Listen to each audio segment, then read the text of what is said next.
I remember sitting in my closet with the door closed and just crying and just like, God, how can I trust you? Like, okay, I get it. Or actually, I don't. I know what it's like to believe with everything in you and then still not get the outcome that you're praying for. I've fasted, I've worshiped, I've prayed, I've cried, I've done all the things, and then still heard there's no heartbeat. I've lost before, and I feel like I'm lost again. I did lose again.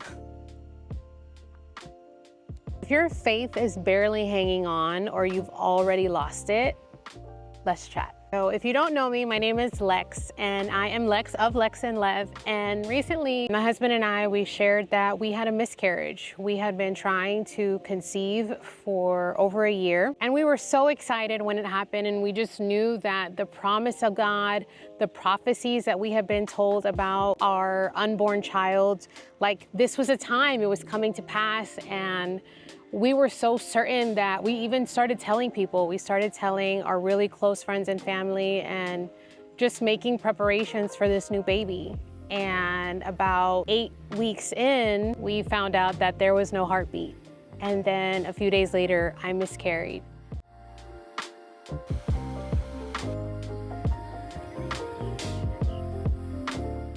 I'm not gonna sit here and give you all of the cliches, just trust God, things are gonna work in your favor.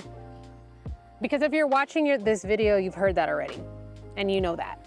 I wanted to make this video to create a space where we can sit for a minute and just be human, just process, take our superhero capes off, if you will, and just ask the hard questions. And the biggest one for me has been, God, how can I trust you after this? I've lost before, big time, and I feel like I'm losing again.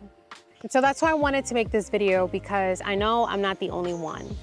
If you're angry, disappointed, or maybe even just numb, and you feel like your faith is being crushed under the weight of grief, I want to kind of process out loud with you, because I know for certain that even in the midst of the pain and the suffering and just the brokenheartedness, that God is still good. And I know for a fact that I didn't get here by happenstance, and this isn't a feel-good video, but it's really me processing with you out loud how I got to this point, in hopes that maybe it can encourage you and encourage your faith. The first time I experienced this kind of loss was with my first husband, my son's father. He was involved in a car accident, and after spending 3 months in ICU, he passed away. And to be honest with you, I didn't rebel against God in the midst of that disappointment, but I did hide. I disconnected. It was more so, how could you do this to my son? Like, regardless of my relationship with him, like my relationship with my late husband, his relationship with me or with God, like us aside, there is an innocent child here that no longer has his father. Like, how could you let this happen? And so my response, my reaction to that was to act like it never happened. Not because I wanted to forget my late husband, but because I thought if I hid from the grief, or I avoided it, I wouldn't have to experience it. And the fact of the matter is, that's just not true. Like, grief just waits. It'll just wait. And you are literally, or I was literally unraveling in the process. And so when this loss happened, losing not just an unborn child, but what felt like a promise. I felt like God had promised us a baby. We had been prophesied to, we were leaning into scripture, and we firmly believed that the time had come for us to have a baby. And when we lost the baby, I felt like we lost the promise. And there was a part of me that almost instinctively wanted to do the same thing, just disconnect, disengage. Like, God, I still know that you're there. I still trust you, but I'm good. And I also immediately knew that wasn't an option. I knew that my circumstances did not dictate his faithfulness, but rather my circumstances needed to be submitted to him. And it really was a game changer when I allowed myself to grieve in truth, meaning, yes, I lost a baby and yes, I'm disappointed, but God draws near to the brokenhearted and he saves those who are crushed in spirit.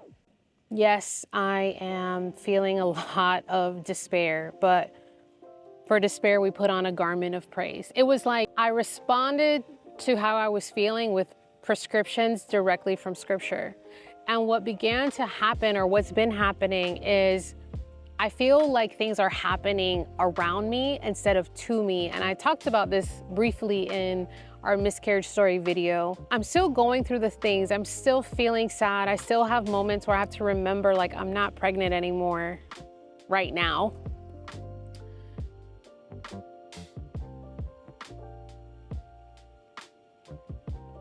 But then also remember that everything that he said is still true. He still has plans for me, hope and a future, plans to prosper me. And what it's done is it's kind of put like guardrails around my emotions, like safety rails, if you will, where my emotions can't just take me like by the shirt and run off with me, but it's like, okay, we're feeling this, but God, I'm inviting you in it, and I can feel your presence in it. And so maybe for you, you're kind of struggling with like, okay, Alexis, I hear you, but this really, really hurts. Like, I've actually been through this a lot of times. Listen, I'm not trying to give you a sermon right now. I'm really not. I actually came out here to the park to kind of process myself. And the only thing I want to tell you is you're not alone. You're not crazy, and you're not wrong